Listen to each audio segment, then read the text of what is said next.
The bridge of the steadfast vigil was on. Fire, not the dramatic kind of fire that burns bright and hot and kills you fast.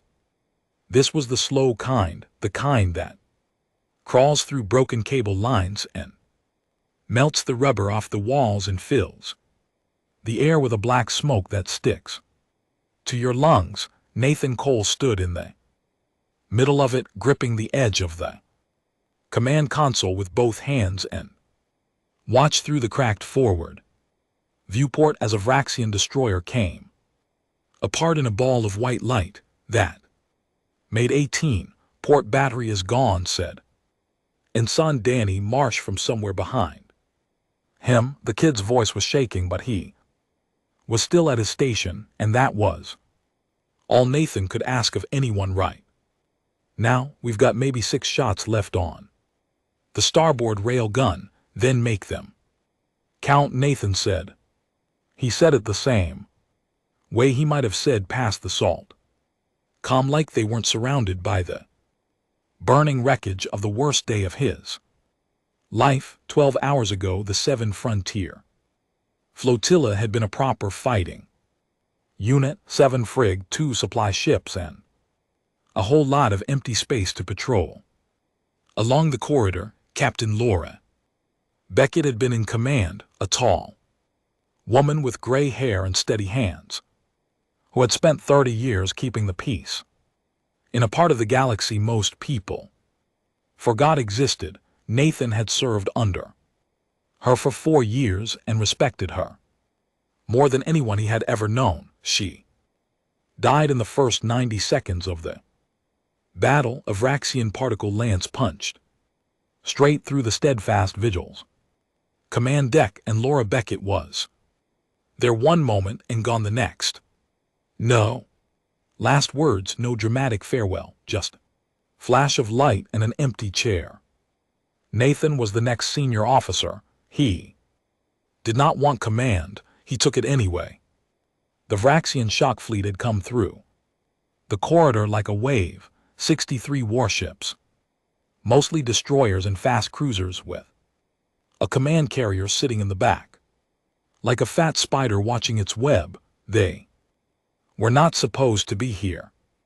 Intelligence said the Vraxians were still rebuilding after the border skirmishes 2 years ago. Intelligence was wrong. Nathan had 7 frigates, no reinforcements within 3 days of travel, and about 40 minutes before the Vraxians would roll over them and push straight into the core colonies. 40 minutes to figure out how to stop an army with a handful of patrol boats. He did not panic. That was the thing people would talk about later, though Nathan never understood why he did not panic, because panic was useless. You could panic or you could think, and thinking was the only thing that had ever kept Nathan Cole alive. He grew up on Harmon's Landing, a colony world so far from the core that the supply ships only came twice a year. His father farmed dry soil, and his mother fixed machines that were older than both of them put together. Nathan learned early that the universe did not care about you, it did not hate you, and it did not love you, it just was. And if you wanted to survive in it, you had to look at what you had, figure out what you could do with it, and do it. Vast. What he had was 7 frigates, an asteroid belt on the port side of the corridor, a dead moon with a nasty gravity well about 40 minutes ahead, and a set of long-range sensor arrays that were designed to watch for smugglers.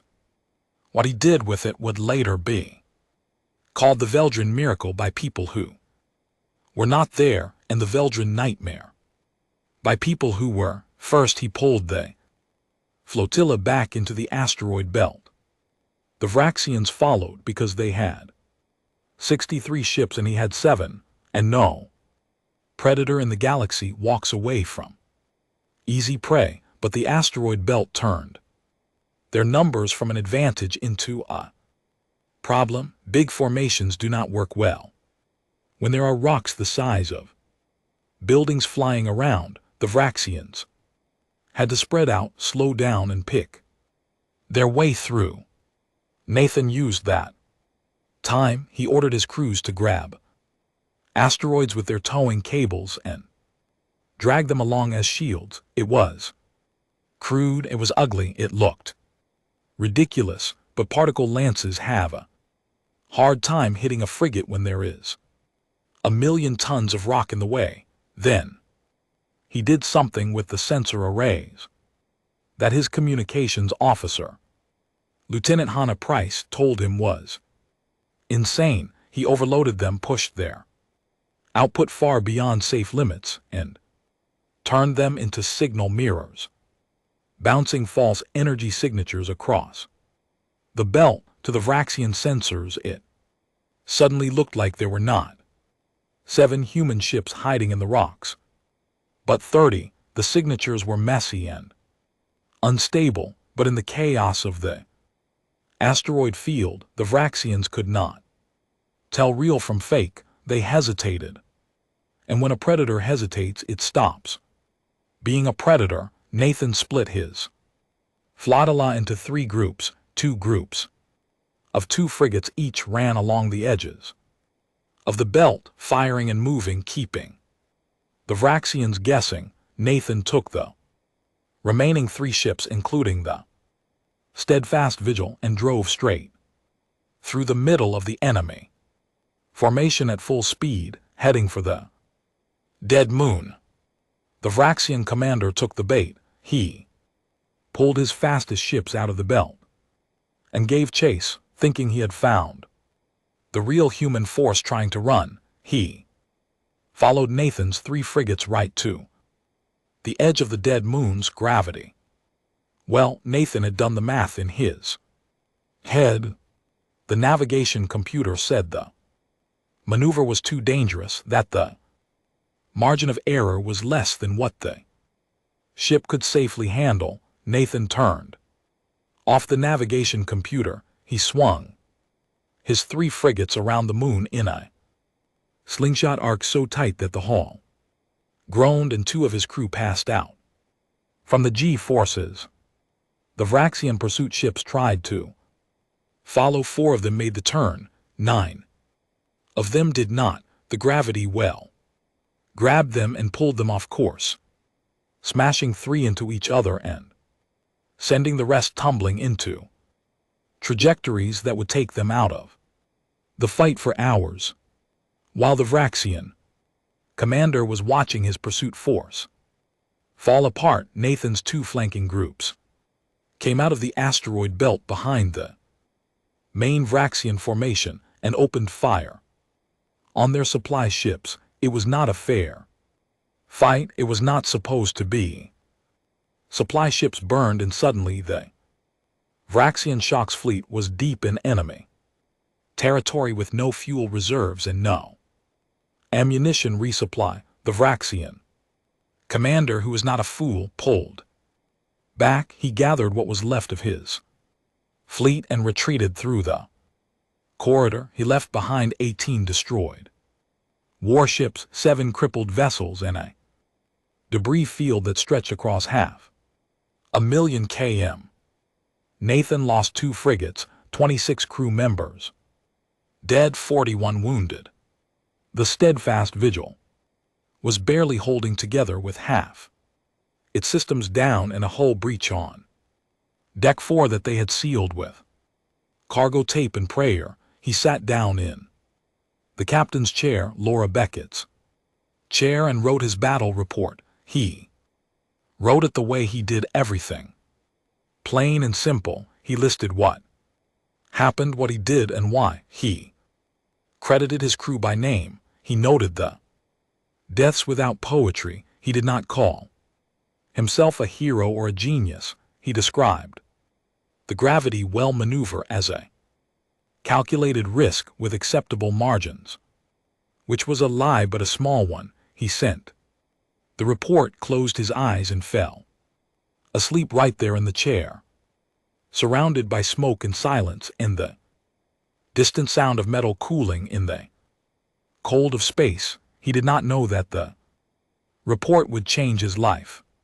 He did not know that somewhere far away on a world he had never seen, someone was about to read it. Sarah Prime was the kind of planet that made you feel small on purpose. Its capital city stretched across an entire continent, towers of white stone and living crystal rising so high that their tops disappeared into the clouds.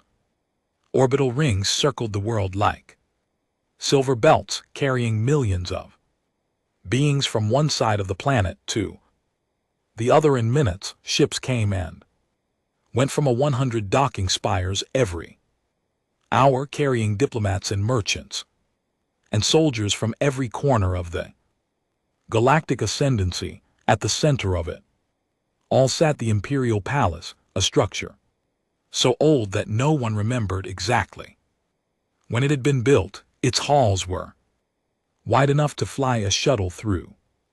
Its walls were lined with the flags of 10,000 conquered and allied worlds. It was a place designed to remind everyone who walked through its doors that the ascendancy was vast and powerful and eternal. Princess Elindra Vinsora had lived in this palace her entire life, and she had never once been impressed by it. She was the third daughter of Emperor Kale Sarai, which meant she was important enough to have guards and titles and a suite of rooms larger than most houses, but not important enough for anyone to pay much attention to what she actually did with her time. Her eldest brother, Prince Dorian, was the heir and spent his days in political meetings and public appearances. Her second brother and elder sister were busy with their own alliances and ambitions. Elindra was the spare of the spare, and the court had long ago decided she was strange and left her alone. This suited her perfectly. While other royals collected art or lovers or influence, Elindra collected battles. Her private study was filled with star charts, tactical archives, and military histories spanning 200 years and 40 species. She could tell you the exact formation the Kasari used at the Sea of Drum Point. She could explain why the human Third Fleet lost at Callaway's Gap and what they should have done instead. She had read more battle reports than most serving admirals, and she understood them better than almost anyone alive. The court thought this was a waste of time. A princess should study diplomacy, they said. A princess should learn to host state dinners and negotiate trade agreements and smile at ambassadors. Elindra could do all of those things. She simply found them boring compared to the beautiful, terrible puzzle of war.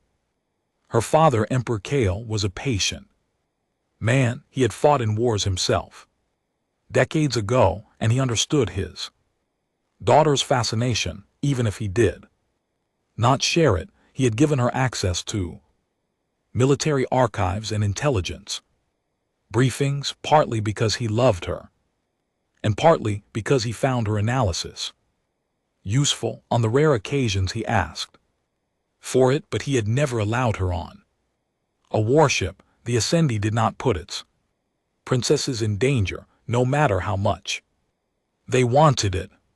So Indra fought her wars on paper, in simulation, in the quiet hours of the night when the palace was asleep and the only light in her study was the blue glow of her hollow displays. It was during one of those nights that Nathan Cole's battle report landed on her screen. She almost missed it. It came through a military intelligence feed she monitored, buried in a stack of routine patrol summaries and supply requisitions. The flagging note from the analyst read, anomalous engagement outcome, Veldrin Corridor.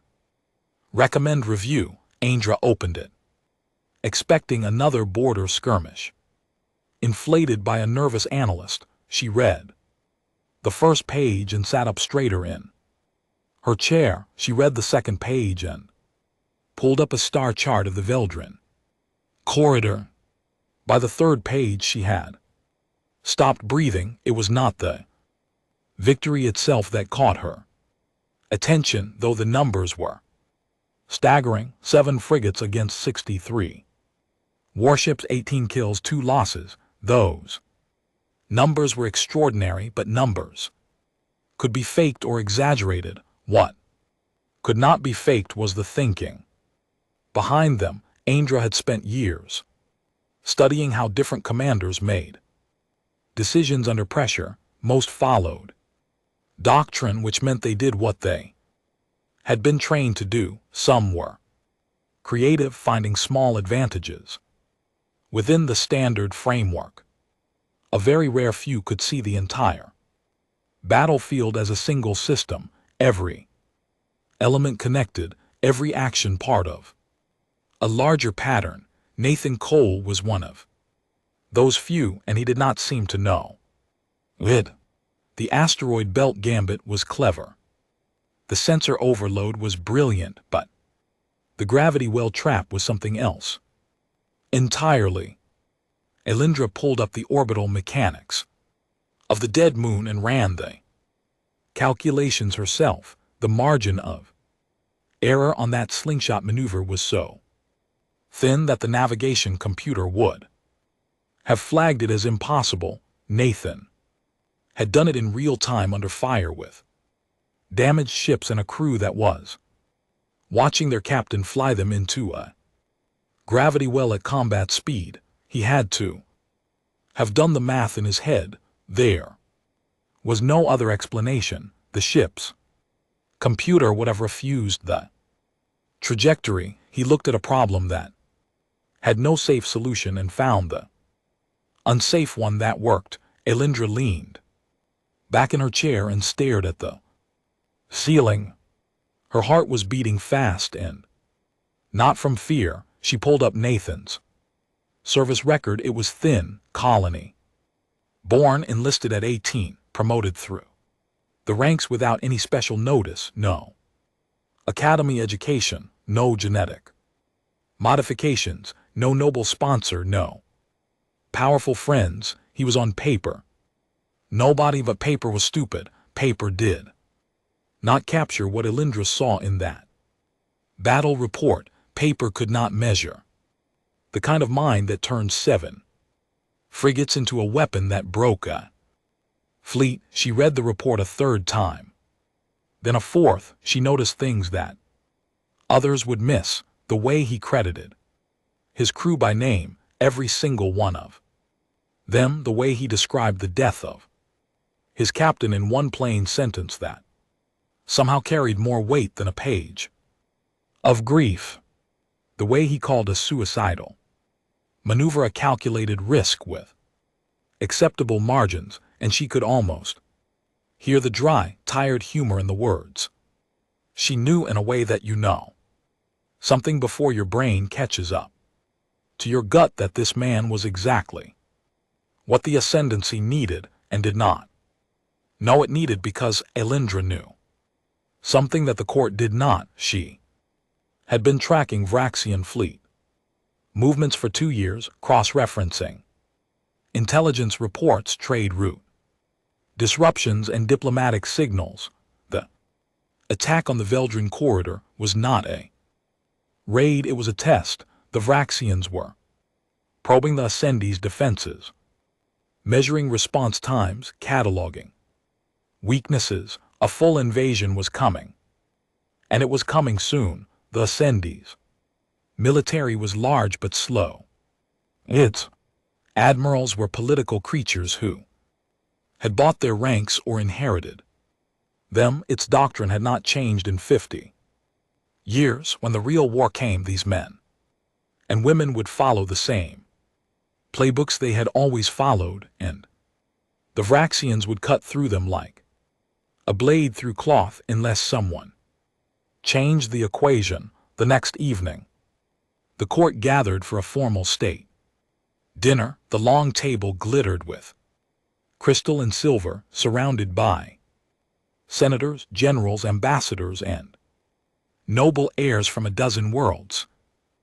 Lindra sat in her usual place, quiet and overlooked, while conversation flowed around her about trade disputes and cultural exchanges and all the small things that powerful people talked about while the world burned at the edges. She waited until there was a pause. Then she sat down her glass and, in a voice that carried across the entire table, she said, "I have found the man I intend to marry." Silence, not the polite kind, the stunned kind. Prince Dorian, seated near the head of the table, turned to look at her with an expression that was half amusement and half warning. "And who might that be?" "Sister, his name is Lieutenant Nathan Cole," Indra said. "He commands a patrol frigate on the frontier. Yesterday he destroyed 18 Vexian warships with 7 frigates and a dead moon. I will marry this man." The silence deepened. The Vraxian ambassador, a tall gray creature with 4 narrow eyes, went very still. A human senator nearly choked on his wine. Emperor Kale looked at his daughter with an expression she could not quite read. Surprise, certainly, but underneath it something else, something like pride. "Everyone in this room knows that war is coming," Indra said, "and everyone in this room is pretending it is not. I have found a man who fights the way we need to fight, and I will bring him here, and you will all thank me for it when the Vraxians come back with 10 times the fleet they sent to." She picked up her glass and took a sip of water, as if she had just commented on the weather. Greylock Anchorage was the kind of place the galaxy forgot about on purpose. It was a repair station bolted to the side of a gray asteroid in a system with no name, just a catalog number. The lights flickered. The food was bad.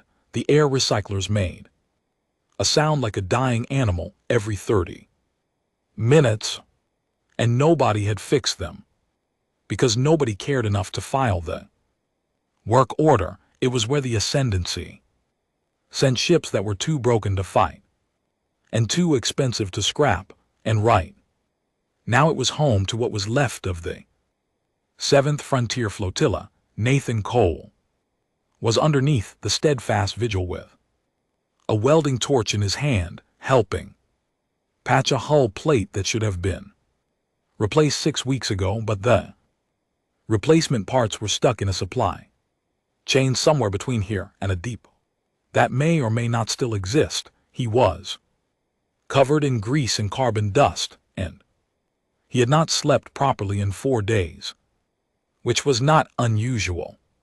Since the battle at Valdrin, life had returned to something like normal, which for Nathan meant too much work, not enough supplies, and a crew that was held together by stubbornness and strong coffee. He had been given a field promotion to lieutenant commander, which came with a small pay raise and absolutely no additional resources.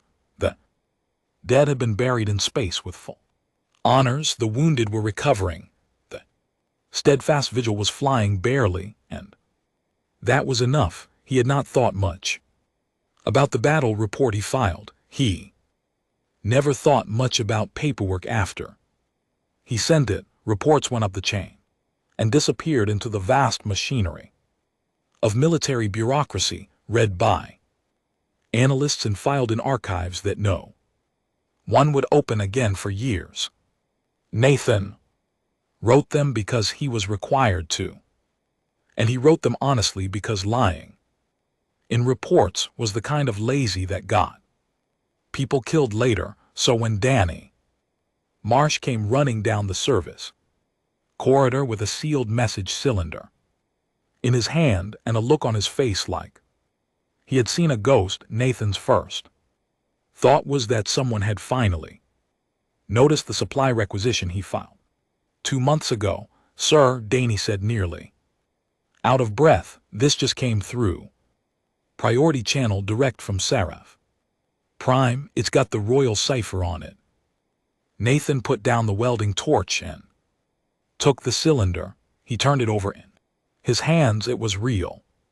The royal cipher was embedded in the metal casing, a pattern that could not be forged because it was keyed to quantum signatures generated by the Imperial Palace itself. He opened it. The message inside was short. Lieutenant Commander Nathan Cole was ordered to present himself at the Imperial Court on Sarah Prime at his earliest possible convenience. Travel authorization and clearance codes were attached. No reason was given. The signature at the bottom belonged to someone in the office of the Imperial household. Nathan read it twice, then looked at Danny. You sure this isn't a mistake? I checked the codes 3 times, sir. They're real. Nathan stared at the message for a long time. In his entire career, he had never received a communication from anyone higher than a sector command office. The Imperial Court was a place he had seen in news broadcasts. It was not a place that sent personal invitations to patrol ship officers from the frontier. He took the message to his new commanding officer, Commander Greg Hale, a solid and practical man who had been sent to take over the flotilla after the battle. Hale read the message, frowned, read it again, and then sat back in his chair and rubbed his face with both hands. Could be a medal, Hale said. V.L. Dren got a lot of attention in the intelligence reports. Someone upstairs might want to pin something shiny on you for the cameras. Could be a tribunal. Nathan said. For what? Winning, Hale asked. For turning off the navigation computer and flying into a gravity well. For overloading sensor arrays beyond rated capacity. For using towing cables in a way that violates about 15 maintenance regulations. Hale looked at him for a moment and then laughed. It was a short, tired laugh. Cole, as they court-martialed every officer who broke regulations to win a fight, they wouldn't have an officer corps left. Go to Sarah Prime, whatever this is. It's above my pay grade, and I'd rather not have a royal cipher sitting on my desk any longer than necessary. Nathan packed a single bag. He did not own much. A few changes of clothes, his dress uniform, which had been patched so many times it was more patched than uniform, a data pad loaded with technical manuals, and a small stone from the riverbed near his parents' farm on Harmon's Landing that he kept in his pocket for no reason he could explain. The journey took 11 days. On a transport shuttle. Nathan had never traveled to the core worlds before. The frontier was a place of empty space, scattered colonies and stars so far apart that you could fly for days without seeing another ship. The closer he got to the center of the ascendancy, the more the galaxy seemed to fill up. Around him, systems grew crowded with traffic. Stations appeared at every jump point, massive structures bristling with docking arms and communication arrays.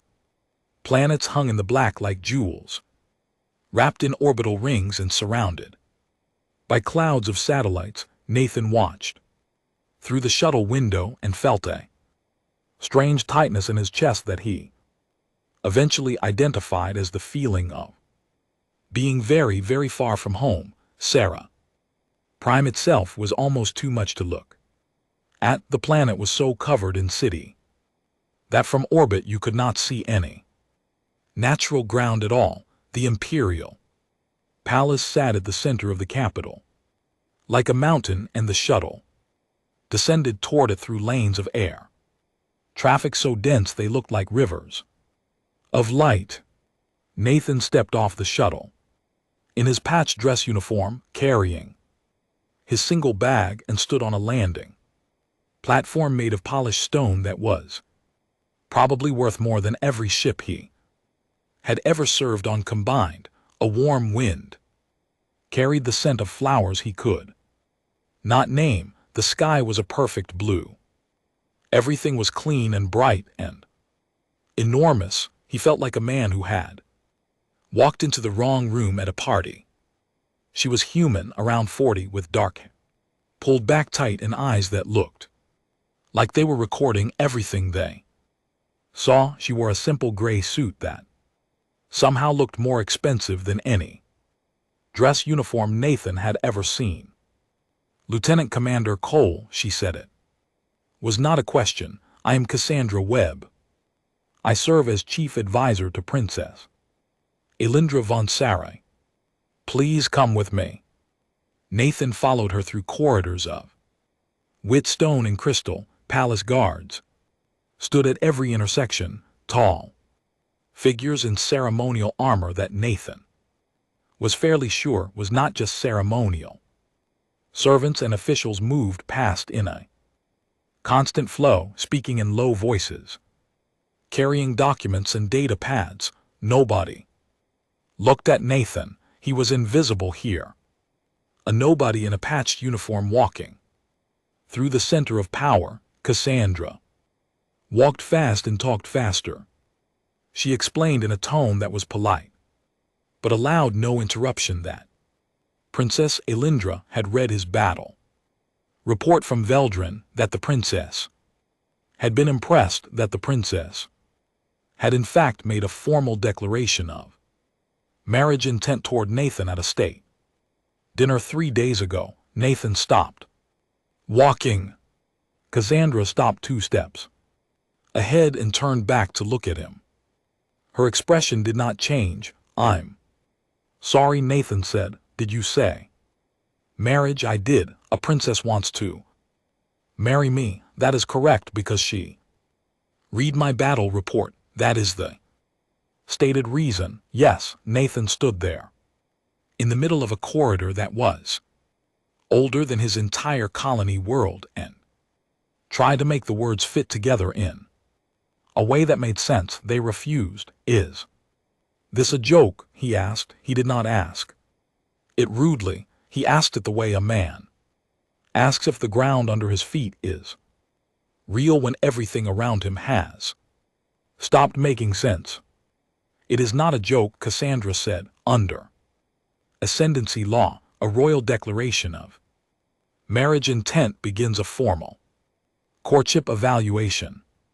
This is a legal and political process that involves military, psychological, and personal assessment of the proposed partner. You have the right to decline. If you decline, you will be returned to your posting with no consequences. If you accept, the evaluation begins immediately, and as I pass the evaluation, then you marry a princess, and your life changes in ways I suspect you cannot currently imagine." Nathan looked at her. She looked back at him with the patience of someone who had delivered strange news before and knew that the best thing to do was wait. "Take me to her," Nathan said. He did not know why he said it. Later he would think about it many times and never find a good answer. Maybe it was curiosity. Maybe it was the fact that someone had actually read his report and seen something in it worth crossing a galaxy. For maybe it was just that Nathan Cole had never been the kind of man who walked away from something he did not understand. Cassandra led him to a receiving hall at the heart of the palace. It was a vast room filled with golden light that poured in through windows 3 stories tall. The floor was polished stone that reflected the sky. It was the kind of room built to make a person feel the full weight of where they stood. At the far end of the hall, a woman stood alone. She was younger than he expected. with dark eyes and a stillness about her that reminded him strangely of the moment before a battle. The moment when everything is quiet and you can feel the shape of what is about to happen. She looked at him across the hall, not the way people in the palace looked at him, which was not at all. She looked at him the way you look at a problem you have been trying to solve for a very long time, and the answer just walked through the door. Nathan Cole, son of a farmer from a colony nobody had heard of, stood in the heart of an empire and looked back at the princess who had chosen him. He did not bow because nobody had told him he was supposed to. He just stood there, steady and quiet, the same way he stood on the bridge of his ship when the world was falling apart around him. For a long moment, neither of them spoke. Then Alindra smiled. It was a small smile, barely there, but it was real. You turned off the navigation computer, she said. It was giving me bad advice, Nathan said. The smile grew just a little wider. Yes, she said, it was. The courtship evaluation was not what Nathan expected. He had expected interviews, maybe some tests, a medical checkup, and a background review, something polite and bureaucratic that would either approve or reject him, like a transfer request, and send him back to his ship with a story nobody on the front would believe. What he got instead was a war, not a war with guns and ships. War fought in meeting rooms and corridors and formal dinners with words and silences and looks that carried more threat than a loaded weapon. Imperial Court, Nathan learned very quickly, was a battlefield that made the corridor look simple, at least shot at. You hear they smiled at you while they aimed for your back. The evaluation process had 3 parts. The first was a military assessment run by a panel of senior admirals who were supposed to determine whether Nathan was fit to hold a rank appropriate for a royal consort. The second was a psychological profile conducted by specialists who asked him questions for hours and watched the way his eyes moved when he answered. The third was a political review in which members of the Imperial Council interviewed him about his views on governance, diplomacy, and the role of the military in ascendancy society. Nathan handled the military assessment the way he handled everything. He walked in, sat down, and did his job. The admirals put him through tactical simulations. These were not the simple training exercises he had done on the frontier. They were full-scale strategic war games projected in holographic detail across rooms the size of hangars, with AI opponents that adapted in real time and scenarios that had no clean solutions. The admirals expected him to follow established doctrine, to demonstrate that he understood the standard ascendancy approach to fleet combat. Nathan did not follow established doctrine. He had never been very good at that. In the first simulation, he was given command of a defensive fleet, tasked with holding a space station against a superior force. Standard doctrine called for a layered defense, pulling back in stages while waiting for reinforcements. Nathan ignored the station entirely, sent his fastest ships around the enemy flank and attacked their supply convoy. The enemy fleet, cut off from resupply, was forced to withdraw without firing a shot at the station. In the second simulation, he was given an offensive scenario where he had to break through a heavily fortified system. Most officers would build up their force and punch through the weakest point. Nathan spent the first 20 minutes doing nothing at all, letting the clock run while the Admirals exchanged confused looks. Then he launched a single probe ship toward the fortifications and watched how the defenses responded. Within minutes he had mapped their reaction patterns, found the timing gap in their shield rotations, and threaded his entire fleet through a window that lasted less than 40 seconds. The admirals did not know what to do with him. Half of them were angry because he refused to follow the rules. The other half were quiet in a way that Nathan recognized, the way people got quiet when they were watching something they had never seen before. Admiral Curtis Vane, the senior officer on the panel, was one of the quiet ones. He was an old man with white hair and a face that had seen real combat, not just politics. After the third simulation, he pulled Nathan aside and said, "Son, I've been running evaluations for 20 years. I've never seen anyone solve the Black Haven scenario in under an hour. Was I supposed to take longer?" Nathan asked. Vane studied him for a moment and then shook his head. "You weren't supposed to solve it at all. It's designed to be unwinnable. We use it to see how candidates handle failure." Nathan thought about that. Maybe it just needed someone who doesn't know what unwinnable looks like. The psychological evaluation was harder, not because the questions were difficult, but because Nathan had spent his entire adult life not thinking about the things they wanted him to talk about. His childhood on Harmon's Landing, the moment he decided to enlist, the friends he had lost, Captain Beckett's death, the weight of command. He answered honestly because he did not know how to do otherwise, and because he suspected that the specialist would know if he lied.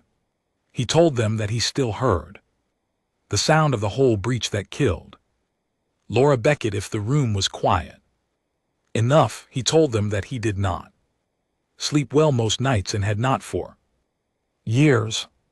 He told them that he made the decisions at Veldran not because he was brave, but because he was the only one left to make them, and the alternative was watching his people die. The specialist wrote their notes and told him nothing. The political review was the worst part. The Imperial Council members were not interested in tactics or psychology. They were interested in power, and Nathan was a disruption to the careful balance they had spent their careers building. A frontier officer with no family, no connections, and no political loyalty was a wild card, and the court did not like wild cards. They asked him pointed questions about his views on the succession, on military spending, on the role of colony worlds and ascendancy politics. Nathan answered each question the same way, plainly, without trying to impress anyone and without pretending to know things he did not know. This frustrated some of them. It worried others. Prince Dorian, the heir to the throne, watched all of this from a careful distance. He was a tall man with his father's sharp features and a smile that never quite reached his eyes. He did not oppose the courtship openly, because that would look petty. Instead, he arranged obstacles. The combat training exercise was supposed to be routine, a live fire simulation in the palace's military training complex using low-power weapons that could sting but not kill. Nathan was paired against 4 palace guards, which was standard for evaluating an officer's personal combat skills. The weapons malfunctioned, not all of them, just the safety limiters on the guards' rifles. The shots that were supposed to sting instead burned. First one hit Nathan in the shoulder and seared through his shirt to the skin beneath. He dropped and rolled behind cover. And in the half-second it took him to process what had happened, he understood that this was not a malfunction. He could have called for a halt. That was the safe option, the correct option. But Nathan had spent enough time in the court to know that calling for a halt would look like weakness, and weakness here was more dangerous than a few burns. He finished the exercise.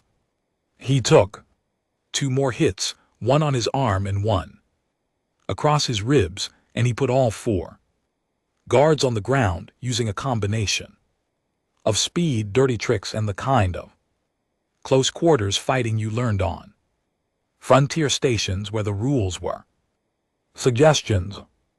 When it was over, he walked out of the training complex under his own power, nodded to the observing officials, and went back to his quarters to treat his burns with a medkit. Cassandra Webb came to see him an hour later. She looked at the burns and her expression did not change, but something in her eyes went cold and hard. I will handle this, she said. I can handle myself, Nathan said. I know you can. That's not the point. The point is that you shouldn't have to. She paused at the door.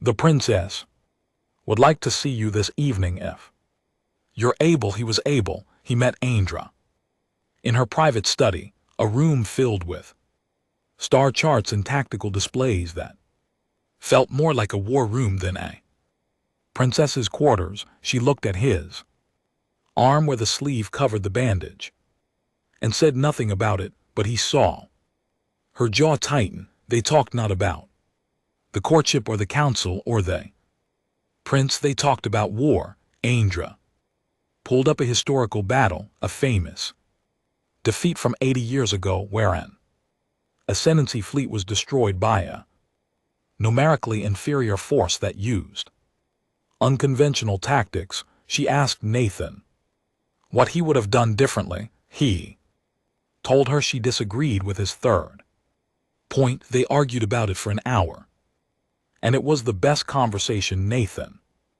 had had in years.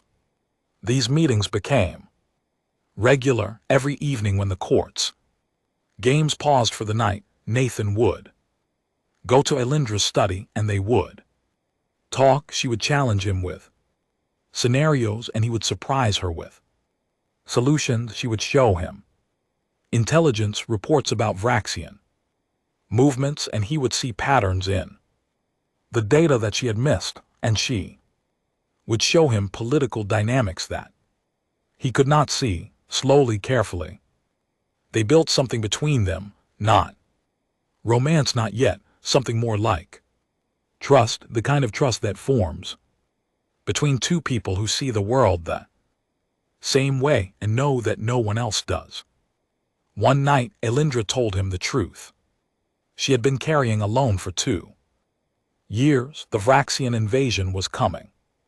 Not a raid, not a probe, a full-scale assault with enough ships to break the Ascendancy if it was not ready. She had the data, she had the analysis, she had presented it to her father and the council, and they had listened politely and done nothing. They think I am a girl playing with star charts, she said, and for the first time Nathan heard anger in her voice, real anger, the kind that burns slow and deep. They see a princess with a hobby. They do not see what is coming. Nathan looked at the data. He looked at the projections. He looked at the Vraxian fleet movements, mapped across 2 years of careful intelligence work. You're not wrong, he said quietly. They are coming, and you're right about the timing. Months, not years. I know, she said. That is why I chose you. She told him then in plain words what she had done and why she had not chosen him on a whim or a feeling. She had chosen him because the Ascendancy needed a new kind of commander, someone who could think past doctrine and fight a war that the old admirals were not prepared for. The marriage was real, but it was also a Weapon, a way to put Nathan in a position of authority that would normally take decades to reach. I need you to save this empire, she said, and I need them to let you do it. The fastest way to give you the rank and the power to act is to put you in the royal family. Nathan sat with that for a long time. That's a lot to put on a man you met 2 weeks ago. He said, I know. She said, but I have read everything you have ever written, every report, every log entry, every after-action review from every patrol you have ever run. I have watched you in the simulations. I have watched you with the council. I know the kind of man you are. She looked at him with those dark, steady eyes. You are the man who turns off the computer and does the math himself. That is the man I need. And Nathan, sitting in a princess's war room, surrounded by maps of a galaxy he had barely seen, felt the weight of something settling on his shoulders that was far heavier than command. He did not say yes. He did not say no. He said, show me everything you have on the Vraxian fleet. The Vrayans came on a Tuesday. Nathan always remembered that detail, though it meant nothing. Days of the week did not matter in space, but the human calendar on his data pad said Tuesday when the first alarm went off. And for some reason, that small, ordinary fact stuck in his mind while everything else turned to fire. They came through 4 hyperspace corridors at once, not a probing force this time, not a raiding party testing defenses. This was the real thing. Over 600 warships poured into ascendancy space in a wave so large that the border sensor networks overloaded trying to count them. Destroyers, cruisers, assault carriers. And at the center of the formation, the Vraxian Command Dreadnought Ixathar, a ship so massive it had its own gravity signature. The border garrisons fell in hours. 3 colony worlds went dark before anyone at Sarah Prime even finished reading the first distress signals. The Ascendancy's military command, tangled in its own bureaucracy, spent the first day arguing about which admiral should take overall command, while worlds burned at the edge of their territory. Emperor Kael Sarai did not argue. He had listened to his daughter's warnings for 2 years and done too little, and he knew it. When the invasion reports reached his desk, he looked at them for a long time, and then he made a decision. That would have been unthinkable a month ago. He approved the marriage bond between Princess Elindra and Nathan Cole, immediately cutting the courtship evaluation short by imperial decree. Under ascendancy law, a royal consort held military rank equivalent to a fleet admiral. It was a legal shortcut, a way to give Nathan the authority he needed without waiting for the promotion boards and political approvals that would take weeks. They did not have. The ceremony took 11 minutes. It was held in a small chapel in the palace with Cassandra Webb and Admiral Curtis Vane as witnesses. There were no flowers. There were no guests. Elandra wore her usual gray and Nathan wore his patched uniform, and the only words spoken were the ones required by law. When it was over, Elindra looked at Nathan and said, now get to work. He got to work. The fleet they gave him was not the fleet he wanted. It was what was available, which meant it was a mess.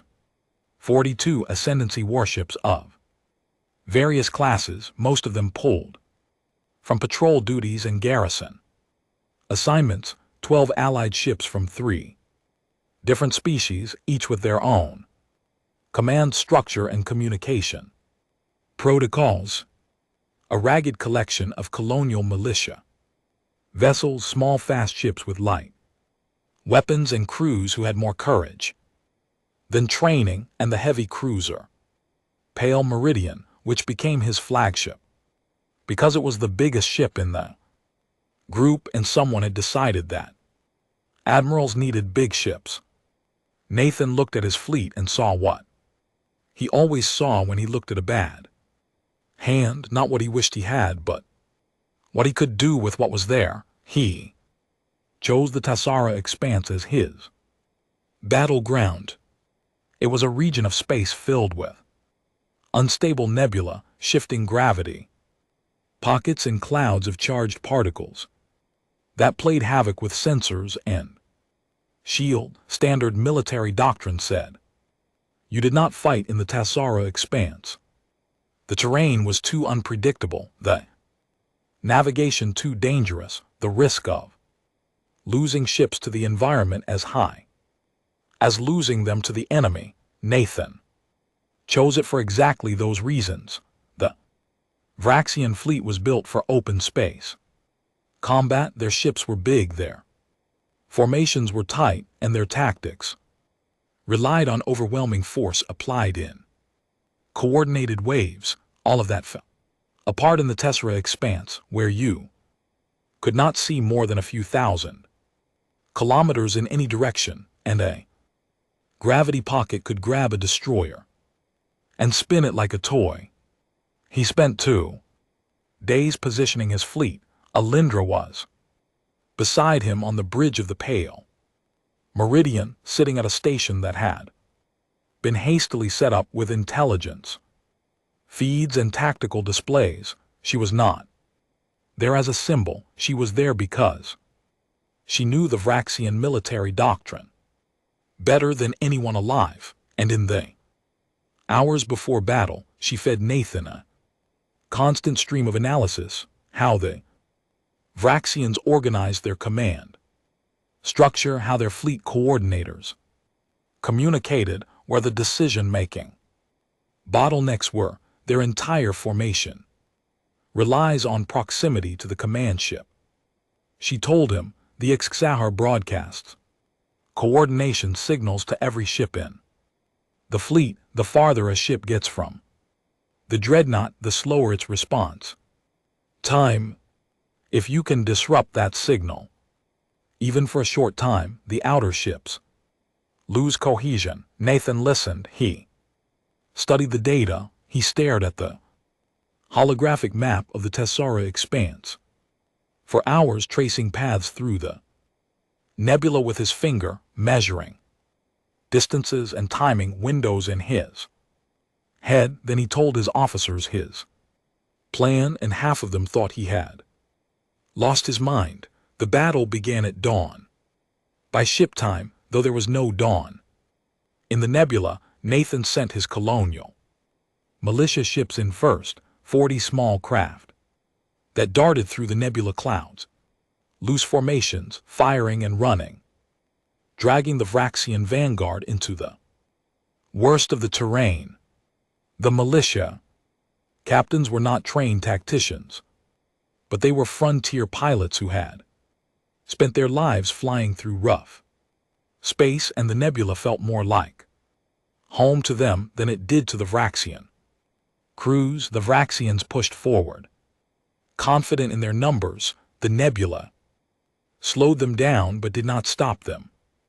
Their destroyers swept through the clouds in hunting packs, chasing censored ghosts and militia ships and the flickering signals that Nathan's electronic warfare team was broadcasting from positions scattered across the expanse. While the vanguard chased shadows, Nathan moved his main fleet.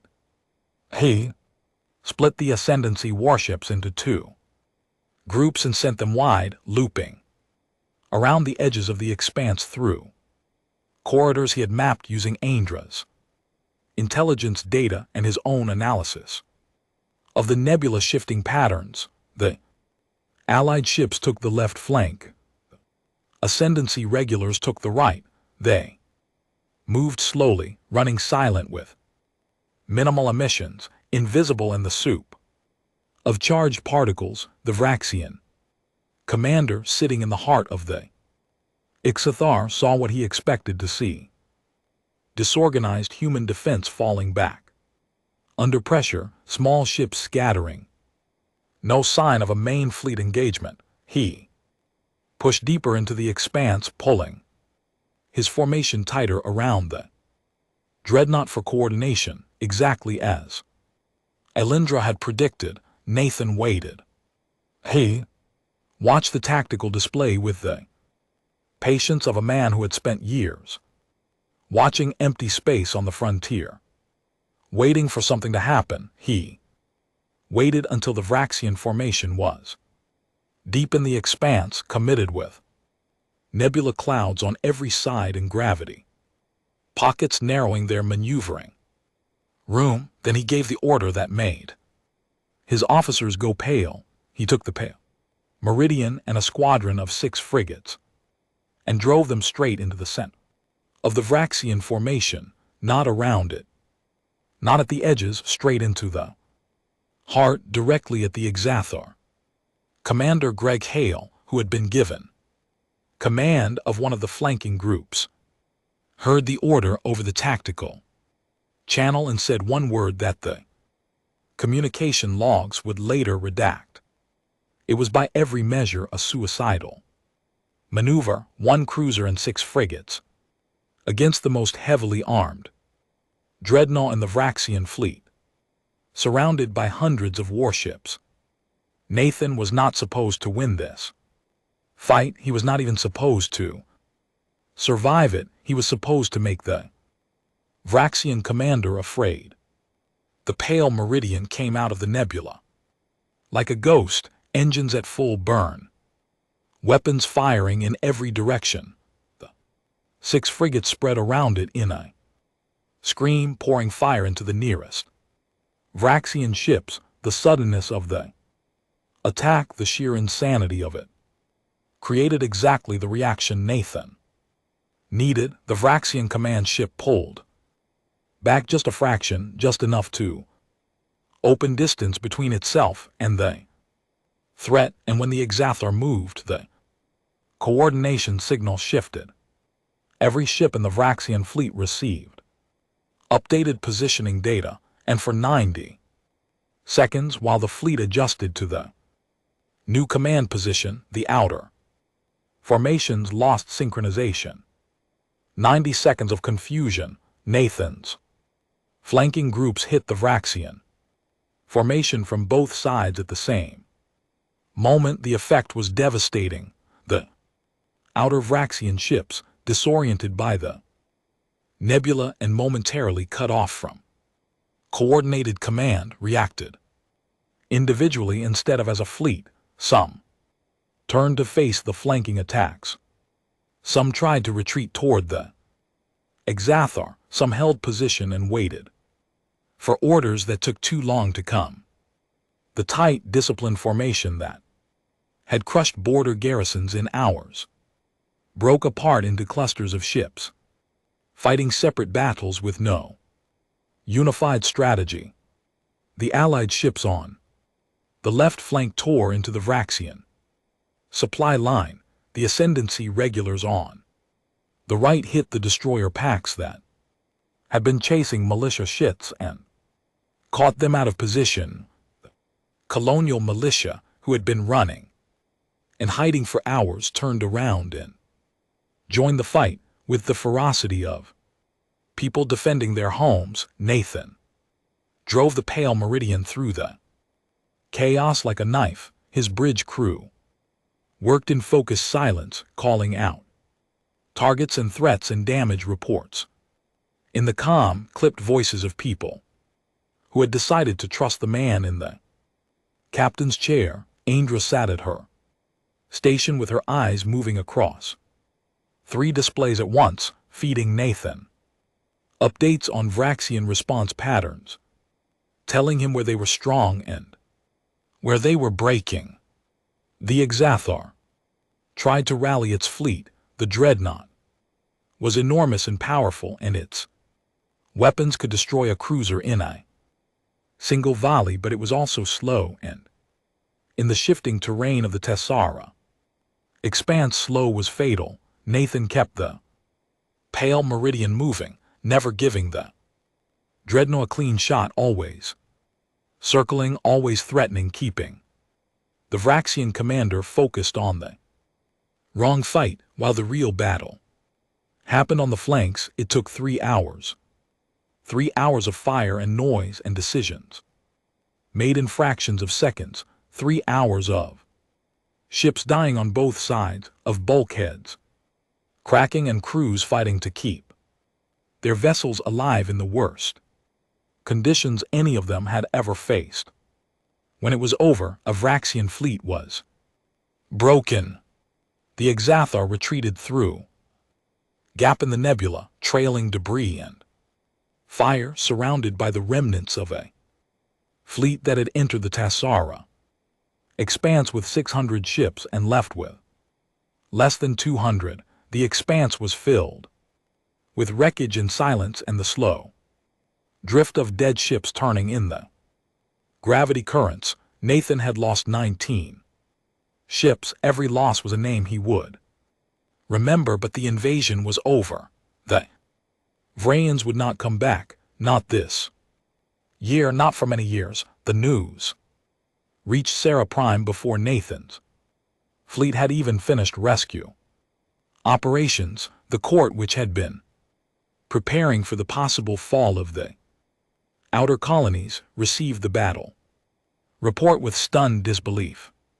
The same people who had mocked Andra and LT Unk and GT's marriage declaration, who had questioned Nathan's fitness, who had called him a frontier nobody with no business in the capital, now spoke his name in whispers. Nathan did not any of it. He was on the bridge of the pale meridian, overseeing the recovery of escape pods from the debris field, making sure every survivor was found. He had taken off his admiral's coat and was working in his undershirt, helping the communications team coordinate rescue shuttles, because that was what needed doing, and Nathan had never been the kind of man who stood around giving orders when there was work to do. Andra found him on the observation deck hours later, when the rescue operations were finally winding down and the bridge crew had forced him to take a break. He was standing at the wide viewport, looking out at the nebula. The charged particles caught the light of distant stars and glowed in slow shifting colors, purple and gold and deep blue. It was beautiful in the way that dangerous things sometimes are. She stood beside him. For a while neither of them spoke. They did not need to. They had spent the last 3 hours communicating in clip tactical shorthand, operating as a single mind, split across 2 bodies in the silence. Between them now was not empty, it was full. You know, they'll call you a hero, she said eventually. I know, he said. I'd rather they called the supply ships to restock our ammunition. She almost laughed. Almost. I chose you because of what I saw in that first report. Gravity well maneuver, the sensor trick, all of it, but that's not why I'm standing here now. He looked at her. I'm standing here because in the middle of that battle, when you drove this ship into the center of their fleet, and every person on this bridge thought we were going to die, you looked at me and you nodded just once, like you were saying, trust me. She paused. I did, and I was right too. Nathan turned back to the viewport. Somewhere out there, rescue shuttles were pulling survivors from the wreckage, and repair crews were already patching the ships that would defend this space for years to come. You know, he said quietly, when I sent that report from, I figured nobody would read it, just another file in another archive. I read it, she said. Yeah. He looked at her, and for the first time since she had met him, she saw him smile, a real smile, tired and worn and honest. Yeah. You did. They stood together at the edge Of the stars, a farmer's son and a princess, and watched the universe turn. Slowly in the dark, the war was not over. It would never truly be over. There would be more battles, more politics, more enemies circling in the black, but they would face it the way they faced everything together, eyes open, doing the math themselves. And somewhere in the archives of the Galactic Ascendancy, a battle report, filed by a tired lieutenant on a broken ship, sat in its folder, read once by an analyst, once by an intelligence officer, and 4 times by a princess, who saw in its plain, honest words the shape of the future. It was still the best thing Nathan Cole had ever written.